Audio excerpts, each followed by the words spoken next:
Pessoal que entrou aí, boa noite para todo mundo. Sejam todos bem-vindos. Mário Sérgio entrando aí agora também. Seguinte, hoje a gente vai falar um assunto muito interessante para nós corredores, tá? Que é a prevenção de lesões, tá? Nessa nossa querida modalidade. E para falar sobre esse tema, a gente convidou a Carolina Lazari. A Carol, ela é fisioterapeuta pós-graduada em ortopedia e esporte e também em terapia manual. Ela é fisioterapeuta da Seleção Brasileira de Paracanoagem e é responsável pelos projetos esportivos da Clínica Reactive, nossa clínica parceira, além de também ser uma praticante de corrida nas suas horas vagas. Primeiramente, eu quero agradecer a Carol aí, que aceitou o convite, está estreando nas lives, que ela tanto fugiu agora, e é um prazer para mim estar dividindo essa telinha aí com você, Carol. Muito obrigada, gente. Boa noite para todo mundo que está aí logado. Boa noite, Elaine. Prazer é todo meu. Eu fugi sim, mas é porque eu tenho um pouco de vergonha.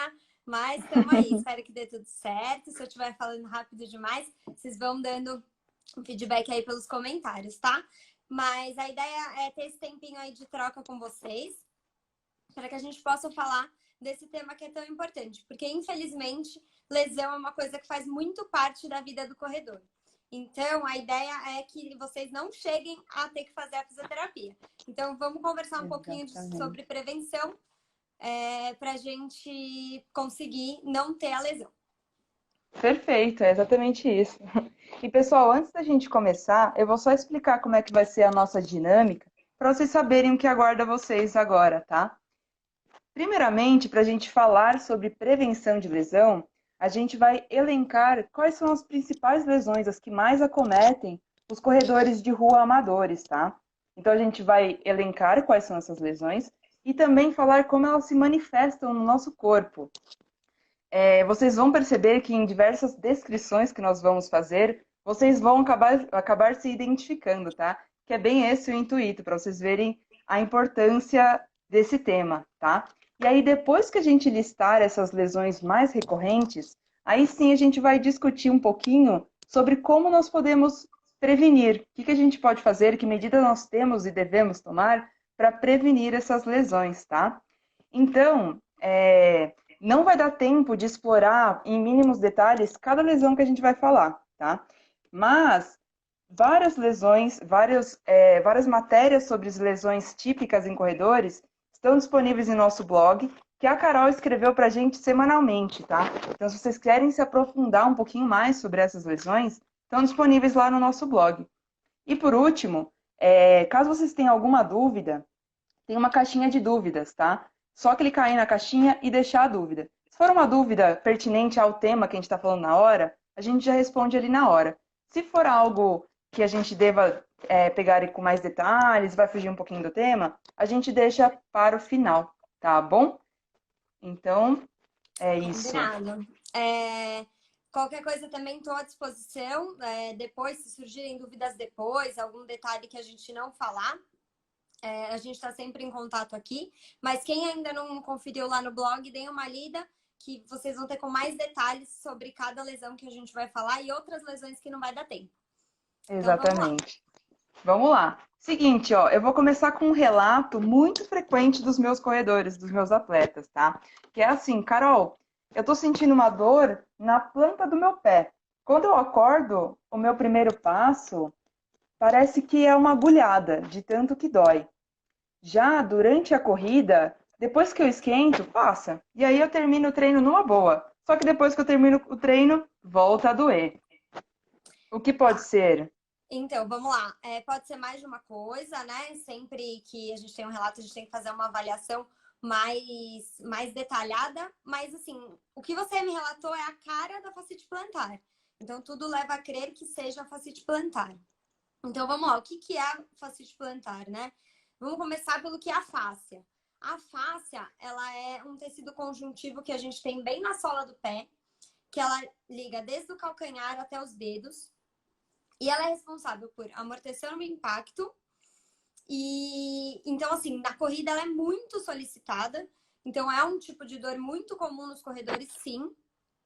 E ela pode vir por alguns motivos, né?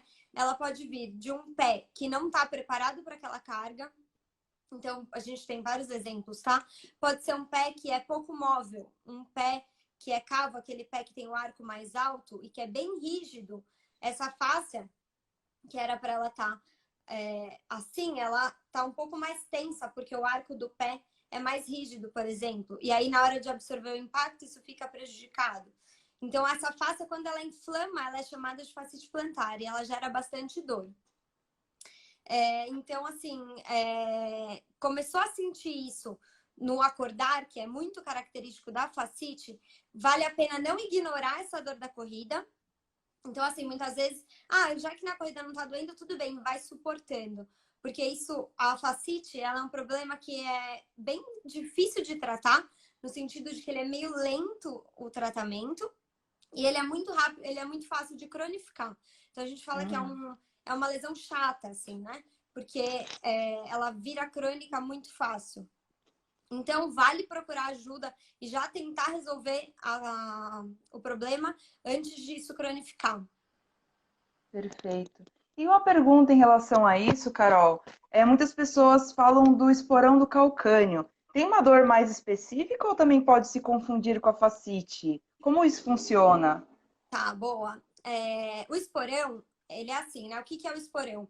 A gente tem o osso do calcânio, que é bem na base ali do pé, que é um osso bem grande. O esporão é quando tem um crescimento anormal desse osso. Então, fazendo um paralelo para dar para entender direito, é como se fosse um bico de papagaio, só que ali no pé.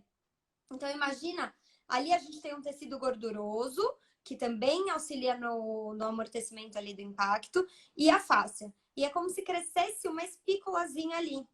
Então, assim, muitas vezes isso machuca. E o que machuca? Machuca esse tecido gorduroso e machuca a fáscia. Então, muitas vezes o esporão gera a fascite. Então, muitas pessoas que têm o esporão têm essa dor de fascite. Mas não necessariamente quem tem a fascite tem o esporão. E aí, acho que Entendi. vale a gente salientar também que, se for, por exemplo, você torceu o pé, fez um raio-x. No raio-x você descobre que tem um esporão. Não precisa se preocupar, porque tem muita gente que tem o esporão e ele não causa dor. Então, é só um alerta para que você comece a cuidar do seu pé. Se você descobrir um esporão e ainda não tem dor, prestar atenção nessa história da prevenção que a gente vai falar no final, para que esse esporão não inflame toda essa região da sola do pé. Então, eles estão bem relacionados, sim. Aliás, outra coisa que pode estar relacionada é a questão do tendão de Aquiles. Que acho que tem bastante gente que, não sei se você já ouviu, né? Os corredores Sim. geralmente reclamam também. Também pode ter relação com a fascite. Por quê?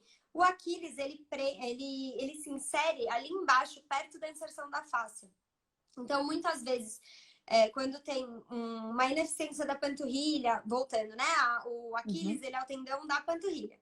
Então, se essa panturrilha está trabalhando ineficientemente, ou se a panturrilha está de alguma forma um pouco encurtada, ele pode tracionar ali embaixo a fáscia e também gerar fascite. Então, acho que, falando no geral, a fascite, ela pode vir de várias causas. Ela é uma coisa que ela pode cronificar muito rápido. Então, assim, vale investir na prevenção antes dela chegar. Porque depois dá um trabalhinho, quem já teve aí, até vi que o pessoal já comentou, é bem chatinho, tem que cuidar em casa, e é sempre melhor fazer o processo antes, né? Exato. E o quão importante é investigar qual é a causa de fato, né? Porque às vezes começa a tratar de casa porque viu um videozinho que tem que fazer isso, aquilo, aquela fórmula mágica, né? Que sempre surgem por aí. E não é bem por aí. A causa pode ser diversas, como a Carol comentou. A Beleza. fascite é uma coisa que é muito fácil de achar a fórmula mágica no Google, né? Quem É, nunca foi lá e digitou no Google? A fascite aparece muito o exercício da garrafa com gelo, alongamento de panturrilha, tem quase que um passo a passo. Mas vale a pena a gente investigar e tratar específico a causa da sua fascite. Então, talvez a sua fascite não tenha nada a ver com a panturrilha, e você tá ali alongando a panturrilha, mal não vai fazer, mas você não tá atingindo a sua causa. Então, por isso que vale a pena fazer uma avaliação específica para entender e tratar a sua causa. Isso vale para todas as lesões que a gente está falando, né? É que fascite é muito comum ver a receitinha de bolo ali. Uhum. Rapidamente perguntaram aqui sobre prevenção. A gente vai falar sobre prevenção lá no final, depois que a gente passar por algumas lesões mais recorrentes, tá? A gente falou de algumas lesões que acontecem na região do pé, agora a gente vai subir um pouquinho mais, tá? Uma outra dor que eu ouço muito relato é uma dor bem na região ali anteromedial da canela, ali na canela, aquela dor que parado você não sente nada, entretanto, você começa a correr, a dor se intensifica. Quando para, a dor passa. E com o tempo ela não alivia e geralmente tem que ser interrompida a atividade. O que pode ser isso? Tá, vamos lá. Geralmente, essa dor que você está descrevendo aí, geralmente é a canelite, né? Famosa canelite. A canelite geralmente chega pra gente um pouco antes, né? Em tempo de dor do atleta pra gente. Por quê? Porque geralmente ela é incapacitante. Então, o corredor tá começando a correr, aquilo ele tem que parar por conta da dor. E aí, sobre a canelite, vale a pena a gente também entender a estrutura da canela, entender da onde vem essa dor da canelite. Dividindo bem rapidamente, assim, ela pode ser uma dor de origem muscular e ela pode ser uma dor de origem óssea. E aí isso muda tudo em termos de tratamento também. E ainda separado da canelite, eu acho que vale a gente salientar que chega bastante paciente para mim assim, no sentido de assim, comecei a correr, decidi que eu quero correr. Aí começa a correr, logo no início dos treinos, sente queimar ali a região lateral da canela. E aí acho que a gente tem que tentar diferenciar, porque isso pode ser um cansaço e uma ineficiência do tibial anterior, que é aquele músculo que fica ali na frente da canela. Se for isso, é muito mais simples, porque é só a gente adequar, fortalecer aquele músculo e o seu corpo se adaptar a essa nova atividade que você está fazendo. Então, não necessariamente, se você está no início da corrida, não no início do treino, né? No início do processo de correr. Decidiu que quer praticar corrida. Vale a pena você conversar com o seu treinador ou ver como que você pode adequar teu corpo para a atividade. E não precisa ficar desesperado. Não é a canelite ainda. Se você continuar ineficiente, isso pode gerar a canelite. E aí, se você realmente tem a canelite, a gente tem que entender se essa canelite vem de uma dor muscular. Se for muscular, é muito mais simples e rápido de resolver. Então, geralmente, a gente tem que adequar carga de treino, a gente tem que fortalecer essa musculatura e entender se está tendo um equilíbrio muscular. Então, se os músculos estão agindo ali de forma harmônica para a atividade da corrida. E se for ósseo, aí já é um pouco mais complicado. E aí, como que eu sei que é ósseo ou que não é? O jeito mais simples é você procurar alguém especializado nisso, né? Então, ir num ortopedista, ir num fisioterapeuta pra gente ter certeza. Mas um teste bem besta que acho que dá pra entender é você percutir sua tíbia. Então, na frente aqui pensando que aqui é a sua perna, bem a tíbia, que é o osso aqui da frente, se você percutir e ele doer, já não é um bom sinal. É um pouco complicado, né? Entender se você não tá percutindo o músculo e tal. Então, até por isso, é melhor que seja um profissional para fazer isso. Mas, assim, se é ósseo, o negócio já tá um pouquinho mais avançado e é um pouco mais complicado. Por quê? Às vezes, essa própria musculatura vai tracionando o osso e gerando uma lesão ali. Ela começa a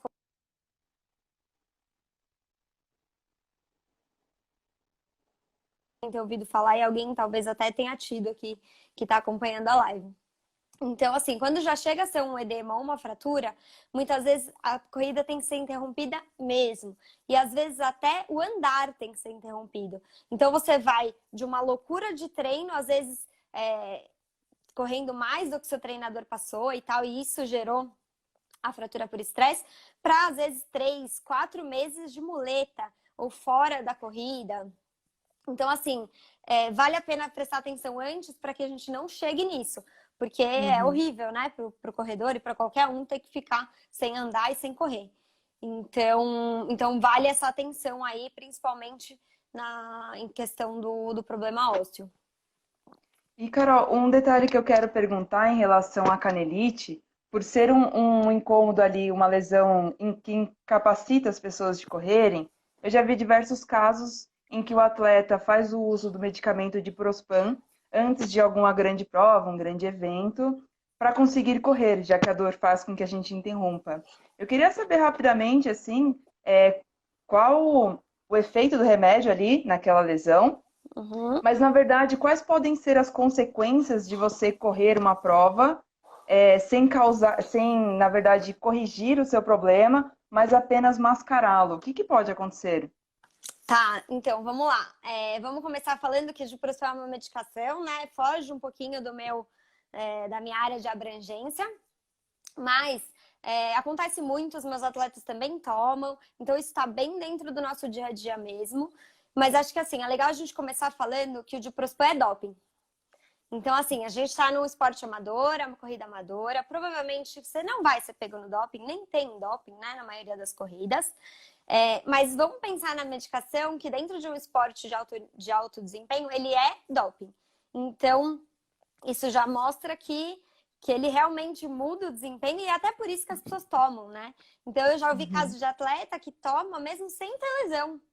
Porque de Nossa, alguma forma ele age em qualquer microlesão que você tenha, ou então eles acham que até melhora o desempenho mesmo não tendo lesão. Mas tá, e aí? Então todo mundo vai tomar? Não, né? Acho que é importante dizer também que a diprospan ela tem que ser o último das nossas opções. Então, assim, já tratei, não deu certo. Não dá para desistir da prova. Isso é importante também, porque até onde vale a pena a gente fazer a prova com o diprospan? O diprospan ele tem o corticoide, né? Então,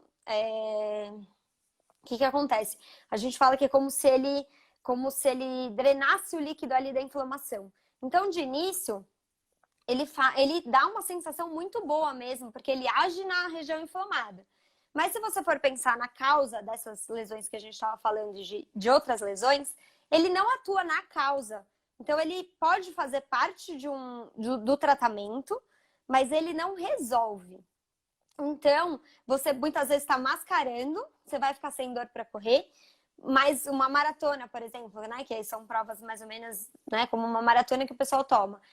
Será que você não vai estar fazendo 1000 vezes, muito mais que 1000, né? Na verdade, aquele estímulo lesivo? E será que você não vai piorar a sua lesão? Então, assim, eu acho que vale a pena colocar na balança até onde essa prova é tão importante que você possa tomar uma medicação que pode te prejudicar. Então, assim, se é uma provinha ou um treino, tem gente que toma para treinar, putz, volta, né? Vamos tratar, vamos buscar o porquê que essa lesão tá ali. E aí, geralmente, vale muito mais a pena do que tomar uma medicação que é forte e que vai mascarar ali, provavelmente, a causa da lesão. tá certo. Isso aí é bem importante, que são vários casos. A canelite é bem chata, né, de tratar, uma vez que ela está ali instaurada, então as pessoas acabam recorrendo a alguns outros meios habitualmente. Sim, e é Beleza, importante que isso seja acordado com o seu médico também, tá? Não exatamente. tome por conta, porque até para você saber quais são os riscos dentro do seu caso. Então, vale o respaldo médico aí.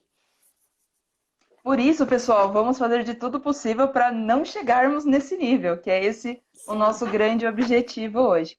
Então, ó, a gente falou um pouco sobre as lesões que podem acometer o pé, subimos um pouco mais para a canela, falamos do tendão do Aquiles. Subindo um pouquinho mais agora, quero falar de um incômodo no joelho, que é um que os atletas várias vezes relatam de uma dor bem na lateral do joelho, que ela não para com o tempo, muito pelo contrário. Em esforços repetitivos, tende a insistir e aumentar cada vez mais. O que pode ser esse incômodo? Tá, vamos lá. O joelho é bem complexo, né? O joelho tem Uhum. várias estruturas envolvidas. Ele pode ser causa da dor, ele pode ser consequência do problema. Mas, assim, essa dor lateral me chama atenção, acho que para falar um pouco da síndrome da banda iliotibial, que é uma estrutura que vem lá da lateral do quadril até a lateral do joelho, bem para baixo mesmo, na parte da perna. muitas vezes chega para mim confundido até com lesão de menisco. Então, acho que todo mundo tem bastante medo de lesionar o menisco e chega muito assim, tive lesão de menisco, certeza, ferrou. E na verdade, por quê? Porque eu tenho menisco lateral ali. Então, isso se confunde muito. É importante. Vale checar, claro, se não foi uma lesão mais grave, uma lesão de menisco, mas a lesão de menisco, ela trava a perna, as características são um pouco diferentes. Então, mais uma vez, vale uma avaliação detalhada. Mas essa lesão que você me descreveu, ela parece mais com a lesão do trato iliotibial. Esse trato, ele então, como eu falei, ele tem a ligação do quadril e do joelho. Então, aí já segue o raciocínio bem para a gente entender que ele tem muito a ver com a biomecânica do movimento. Por quê? Toda vez que a gente está em uma perna só, é uma estrutura bem solicitada e se todos os músculos que envolvem esse movimento, que é o movimento da corrida, né, dentre outros esportes, se os músculos não estão equilibrados, alguém sempre sofre ali. E muitas vezes quem toma carga demais é a banda. Então, se essa banda está recebendo carga demais, ou se por algum motivo ela está tensa demais, ela gera essa dor na inserção, que é ali na lateralzinha do joelho. E aí, então vamos pensar aqui, né? Como se isso aqui fosse o joelho, aqui tá a banda. Se ela tá tensa, ela acaba atritando no côndilo do fêmur, então ela acaba atritando no osso e nas outras estruturas que estão ali em volta, e ele causa bastante dor. É uma dor bem aguda, principalmente quando a gente faz a flexão do joelho, ali no final da passada, depois de empurrar o chão na corrida. Então é bem característico e a gente tem que entender que ele tem muito a ver com sobrecarga mecânica e com a biomecânica da corrida. Então, assim, é uma lesão teoricamente um pouco mais simples, é uma dor um pouco mais fácil de resolver, mas que a gente tem que atentar para o equilíbrio muscular. Então, entender se a gente não está fazendo muita força ali com o quadríceps e pouca força com a parte posterior da coxa, se a gente não está ali com uma demanda desequilibrada, se a gente não está fazendo ali a passada de um jeito. Então, vamos dar um exemplo. Quando a gente faz aquela passada enorme, então você faz aquele passo grande para tentar correr mais rápido, que acaba sendo ilusório, muitas vezes isso é uma das causas da dor da banda. Olha isso. Uhum. Então, ou assim, aquela queda do quadril. Então, não sei se seu treinador já falou, sua física, eu falo bastante. Não rebola para andar, não deixa o quadril cair, cresce. Tudo isso né, leva àquela queda da pelve, do quadril. Então, isso também é outro mecanismo que lesiona a banda. Então, esse tipo de dor faz a gente se voltar mais para a biomecânica. Tá. E o que eu acho bem legal de comentar aqui é que começaram a endeusar o tal de 180 rotações por minuto na cadência, né? E muitas vezes a gente não está com o corpo preparado para aumentar tanto a nossa passada. Mas já que nosso relógio mostra, as pessoas tendem a querer aumentar mais, porque leram que é mais eficiente, que é melhor, que você fica mais econômico, mais rápido, diminui lesão. Mas se você não estiver preparado, pelo que você comentou, a gente pode até acabar causando uma lesão, é isso? Isso. Acho que mais uma vez, cuidado com as fórmulas mágicas, né? Nem tudo é tão simples assim como o Google fala. Então, assim, o 180, que é o número mágico da história, muitas vezes ele é sim uma frequência boa de corrida. Mas o mais importante é entender se o seu corpo está preparado para atingir essa frequência. Então, e também não é de um dia para o outro. Então, muitas vezes a gente vê isso no Google ou em algum blog de corrida, alguma coisa assim, bota a lista do Spotify, que tem listas, né, com essa frequência para digitar na corrida, e sai correndo. E aí, muitas vezes, vai fazer isso, vai dar aquele passo longo para tentar, né, seguir esse ritmo, e seu corpo não está preparado. Então, quando a gente faz isso com acompanhamento da físio, por exemplo, a gente dosa isso, a gente entende se seu corpo precisa de um pouco mais de força, se o ritmo tá do jeito certo, a gente acompanha na esteira, aí a gente faz junto no piso normal, e a gente vai dosando. Então, não é de um dia para o outro, não tem número mágico, e muito cuidado, porque pode lesionar, sim.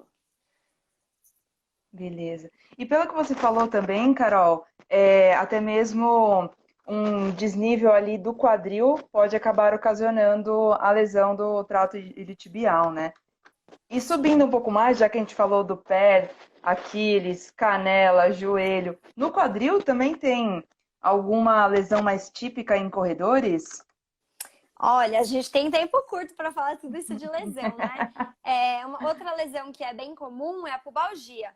A pubalgia, ela é bem complexa, tá? Mas acho que a gente pode dar uma pinceladinha porque é bem prevalente nos corredores também. A pubalgia, inclusive, os esportes que mais, né, causam pubalgia é o futebol e a corrida de longa distância. Por quê? Porque, justamente pelo apoio unipodálico que eu falei no começo, que no futebol é necessário para dar o chute, então uma perna estabiliza, a outra chuta, e na corrida, o tempo todo, né? Você pisou e o outro passa, então você está sempre num pé só. E aí, muitas vezes, se essa musculatura, desde lá de baixo, então, assim, ação do core do pé, musculatura da perna, da coxa, anterior, posterior, tudo ali, se tudo não tiver em um bom equilíbrio, muitas vezes essa pelve vai ficar desequilibrada e esse desequilíbrio pélvico causa essa pubalgia. O que é a pubalgia? Então, é uma inflamação no pubis. O pubis, ele é aquele osso bem da frente do nosso quadril. Muitas vezes essa lesão começa com uma dor em adutor. Então, o adutor, ele também se insere ali na bacia, né, que a gente fala. E aí começa assim, é muito comum chegar, eu tinha uma dor no adutor, aí fiquei tratando como se fosse dor muscular, como se fosse só uma lesão muscular, me automediquei, tomei um Dorflex, não passou, que tá errado também, né? Então vamos tentar aí, pessoal, não se automedicar. Então, ó, como a Pauline tá falando aqui, Pauline é nossa médica lá da clínica, nossa médica ortopedista, inclusive pode gerar uma fratura por estresse no pubis. Já atendi corredores de maratona e triatletas com fratura por estresse no pubis. Então, assim, quando chega na fratura por estresse, vamos lembrar que eu falei lá, é muito tempo afastado da corrida. Então, aí que a gente vai chegar na coisa da prevenção, a gente tem que conseguir equilibrar todas essas forças, ter uma biomecânica legal, para que isso não cause essa pubalgia, essa inflamação óssea, um edema ósseo e até uma fratura por estresse.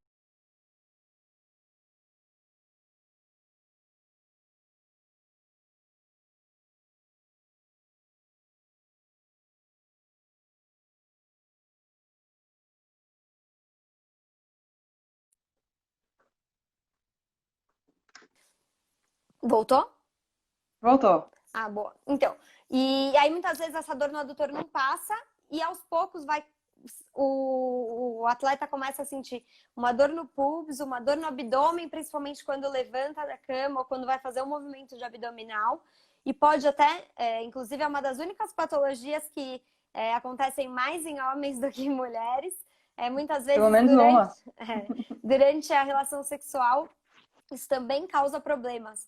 Então, muitas vezes o homem não consegue atingir a ereção e assim, né? Então, é uma patologia que pode atrapalhar vários âmbitos da vida aí. Então, vale a pena muito a gente investir em prevenção para que a gente não chegue nisso, para não chegar nem na pubalgia, muito menos na fratura por estresse.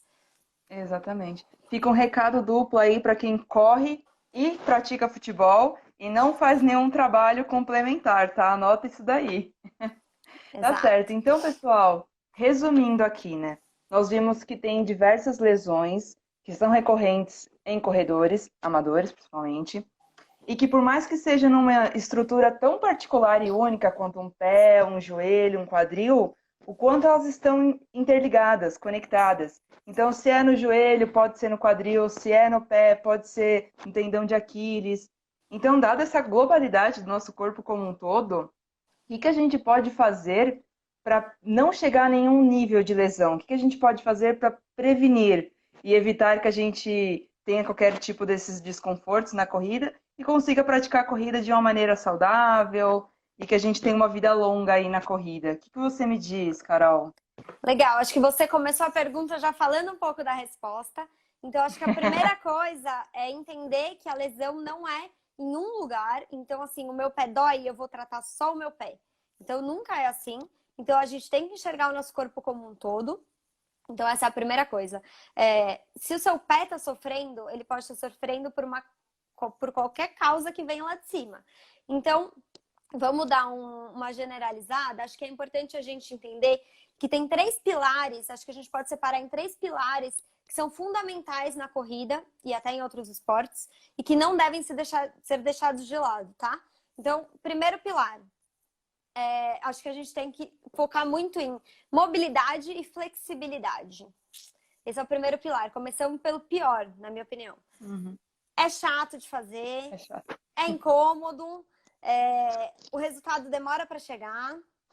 Então, assim, chato ou não, tem gente que adora, ótimo, é necessário. Então, assim, se a sua mobilidade não tá ok, mobilidade articular, e se sua flexibilidade também não tá boa, a chance de você ter lesão é muito maior. Por quê? Vamos lá, né? Flexibilidade. A gente sempre fala que o músculo tem um comprimento ideal de ativação.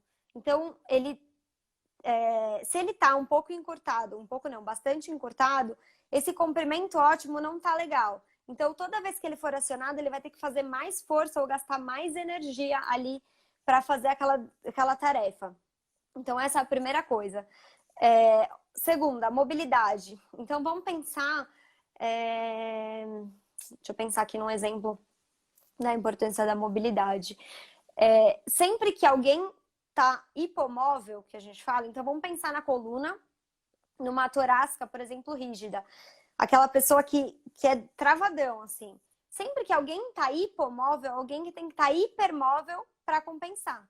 Então, assim, a gente vai realizar o movimento. Não é porque você tá com pouca mobilidade que você não vai levantar o braço. Você vai. Só que alguém vai sofrer as consequências disso. Então, muitas vezes, uma torácica ali hipomóvel acaba gerando uma lesão de ombro, por exemplo. Porque o ombro tem que fazer muito mais amplitude para cumprir aquela tarefa. Um pouco mais perto da realidade da corrida. Se a gente tem um quadril pouco móvel, muitas vezes o joelho vai sofrer as consequências, ou o próprio quadril. Então, é importante que a articulação tenha os graus de mobilidade completos para fazer aquele movimento. Então, bronca aí para quem não faz nenhum treino de mobilidade, nenhum treino de flexibilidade. É muito importante. Quando você começa a praticar, eles ficam menos chatos. Prometo, eu sou uma pessoa que pessoalmente eu não gostava. Então, o Mal deve estar aí na live. Ele me fez me dedicar mais e fazer o negócio funcionar melhor. É muito importante que se dedicar a isso mesmo. Isso não é menos importante do que cumprir a sua tabela de treinos da RunFun, para que você tenha vida longa na corrida. Então, uma flexibilidade boa e uma amplitude e uma mobilidade garantem uma amplitude de movimento aí ideal para que você consiga fazer o seu esporte. Eu acho que essa pergunta da Dri já se encaixa bem. Se o exercício funcional consegue abranger a questão da mobilidade e também flexibilidade, talvez um pouco. Tá, vamos lá. Exercício funcional hoje também é uma coisa muito geral, né? O pessoal chama de exercício funcional de tudo. Mas um exercício funcional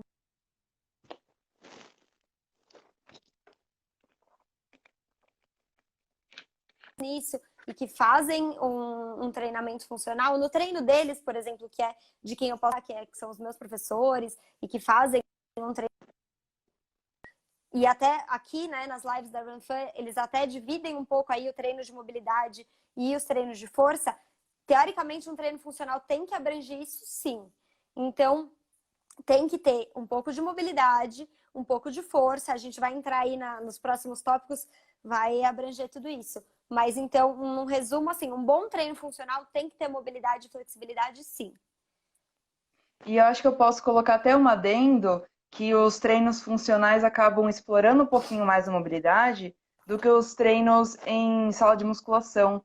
Muitas vezes a gente senta num aparelho e faz um movimento único. E muitas vezes, para a gente conseguir colocar mais peso, a gente até diminui a amplitude do movimento, fazendo o processo contrário, que é diminuindo a mobilidade.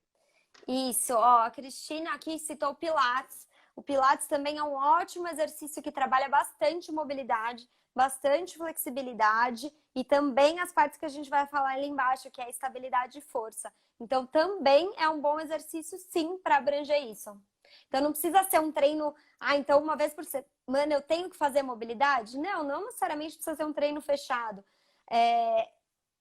Outra desculpa que a gente ouve muito é, putz, tenho 3 vezes por semana que cumprir a planilha, tenho que fazer treino de força, ainda tenho que fazer treino de mobilidade, não dá tempo não, eu não vivo para correr.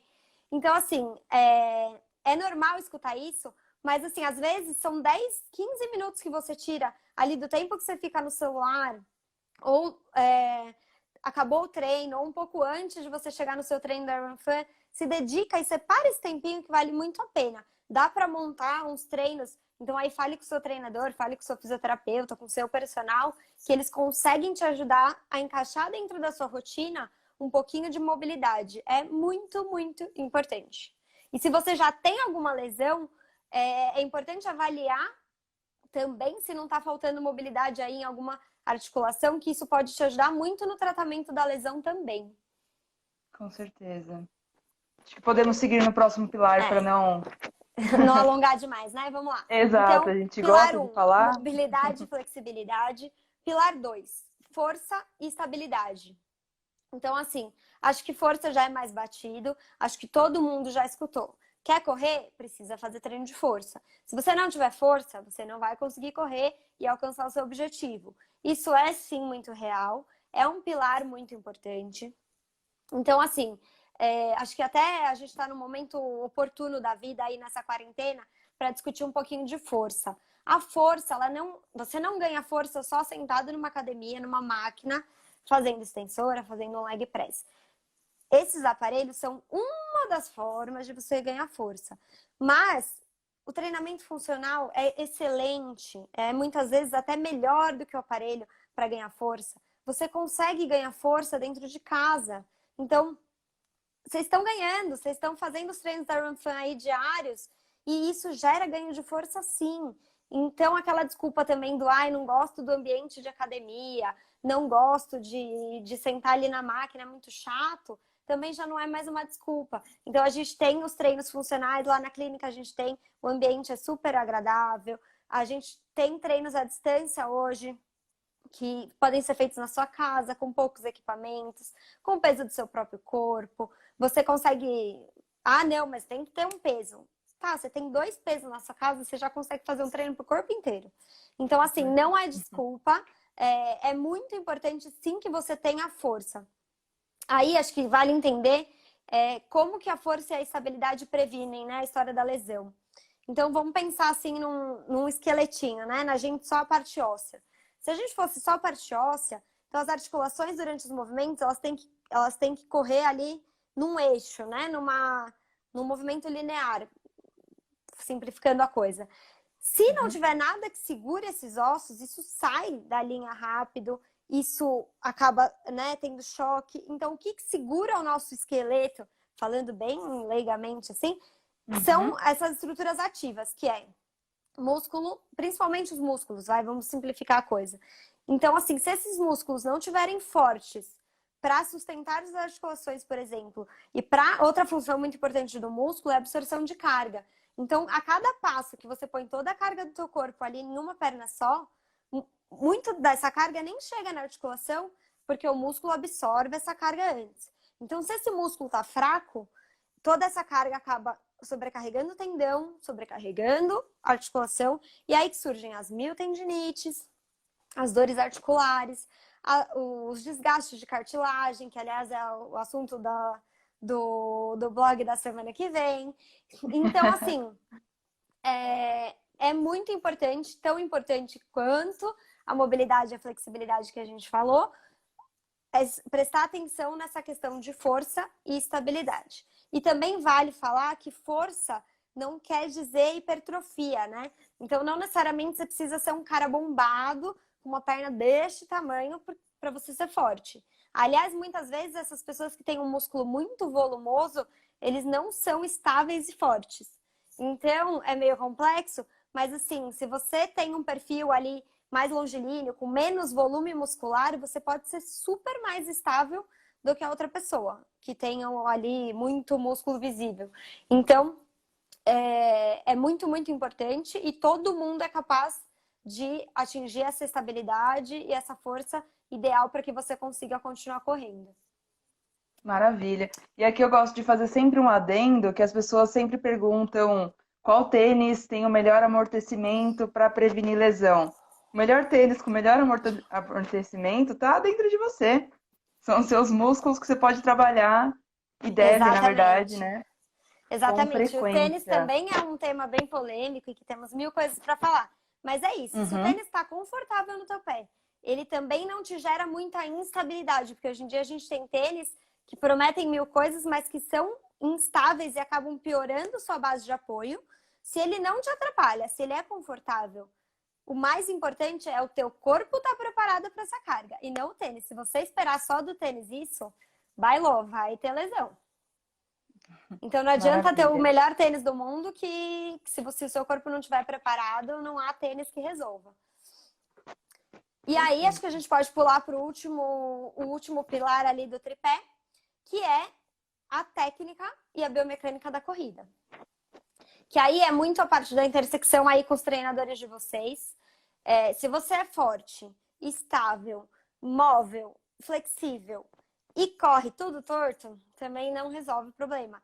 Essa biomecânica errada, aí mais uma vez não existe receita de bolo, né? Então não existe a forma perfeita, você não precisa correr igual o Bolt, você não precisa correr igual, você não precisa correr igual a ninguém, mas se a sua biomecânica estiver eficiente, isso já gera isso já é prevenção. Então, assim, se você, todo mundo que acaba vindo, que é corredor, e acaba chegando para mim como paciente, em algum momento da terapia, a gente faz a avaliação da corrida.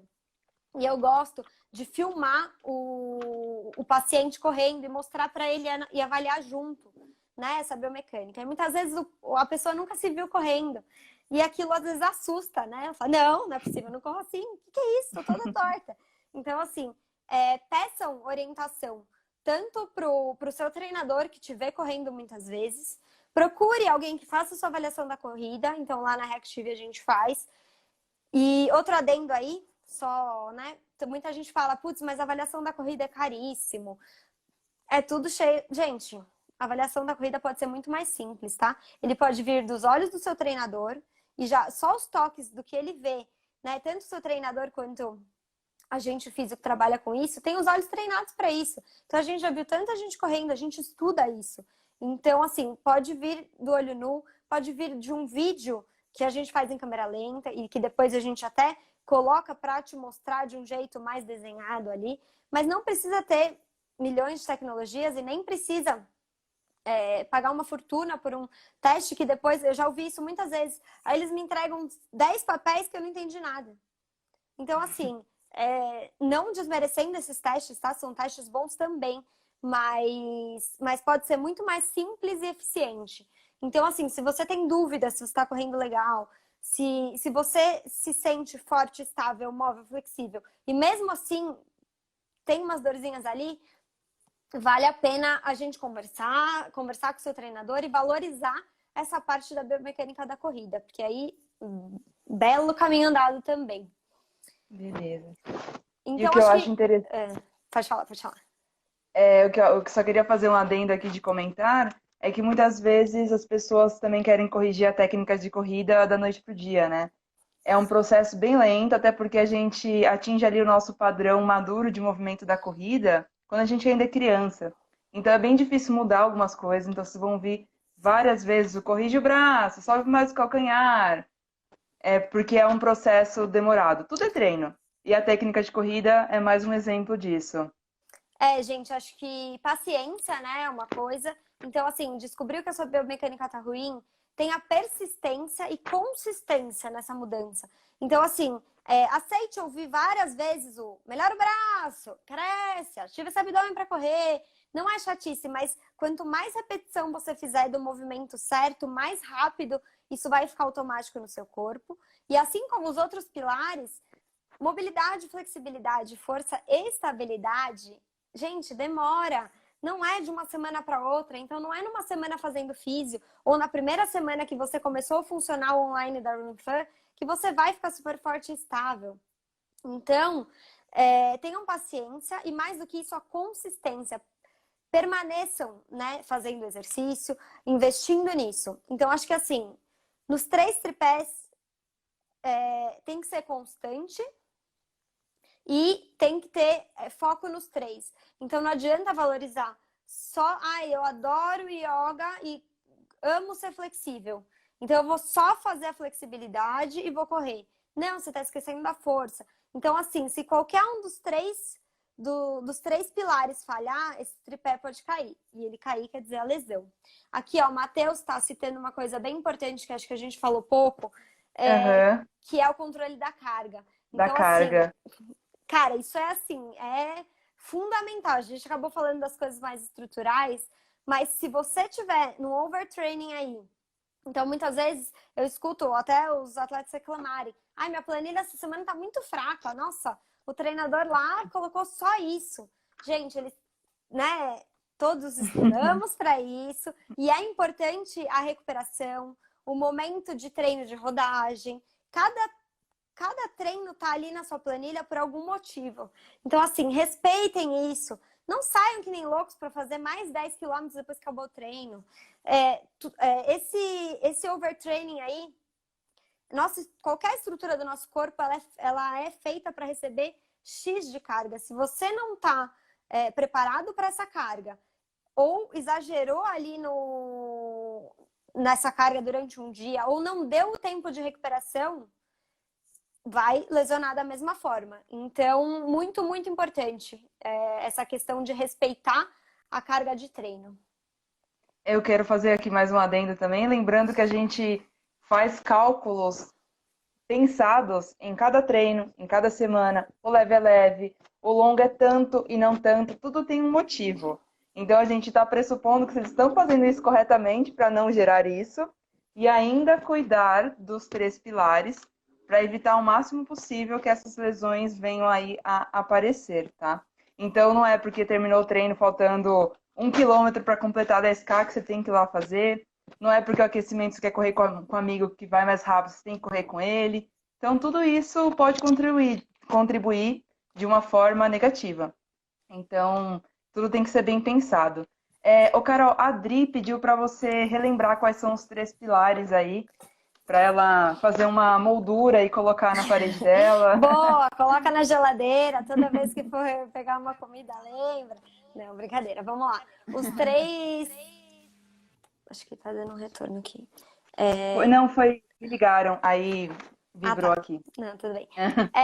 Os 3 pilares. Primeiro, mobilidade e flexibilidade. Eles não têm uma ordem de importância, tá? São 3 pilares importantes iguais. Segundo, força e estabilidade. Terceiro, a técnica da corrida, tá? Então, são esses 3 pilares. Lembrando que isso, né, fui eu que fiz esses 3 pilares, não é uma receita de bolo nem nada disso, mas são as coisas que eu julgo fundamental para a prevenção de lesão. Perfeito. E eu queria falar E aí, para você... pode falar. Não, Pode é bem falar, Carol. finalizando, pode falar. Não, eu ia só comentar que caso você já esteja com essas manifestações que a gente falou lá no começo, já esteja com alguma dor e tudo mais, procure o profissional para te orientar direitinho, não vá atrás da receita de bolo. E se você não teve nenhuma dessas lesões, vamos continuar trabalhando para que a gente não tenha. É só isso que eu ia falar. Pode falar aí, Carol. Exato. Eu acho até que a gente tem que aproveitar, né, a história de fazer do limão limonada. Vamos aproveitar esse tempo de quarentena que a gente está, né, muita gente não está correndo, que a gente está mais em casa, e vamos se preparar. Dá para fazer tudo isso em casa. Então, vamos deixar o nosso corpo mais pronto para quando a gente puder voltar a correr, quando a gente puder voltar para as provas, para a gente estar ali pronto para isso. Então, eu acho que não tem coisa mais frustrante do que o atleta se preparar um ano inteiro para uma prova e uma semana antes ter uma lesão muscular porque ele não fortaleceu, porque ele treinou demais com a sede ali da prova. Então, assim, vale a pena, durante o ciclo inteiro do ano, você manter a consistência nos treinos, nesses 3 pilares, botar a cabeça no lugar e ir se preparando. Então, nessa quarentena, gente, vocês já têm um privilégio muito grande de estar numa assessoria que está fornecendo para vocês treino todo dia. Vocês têm informativo, aproveitem, vamos fazer. façam as coisas em casa. Então, para quando tudo liberar, que se Deus quiser não vai demorar muito, a gente tenha menos lesão e vocês possam aproveitar o tempo para correr e voltar para a atividade esportiva. Eu não consigo nem falar alguma coisa depois desse seu último relato, que foi tão lindo, que caiu uma lágrima aqui.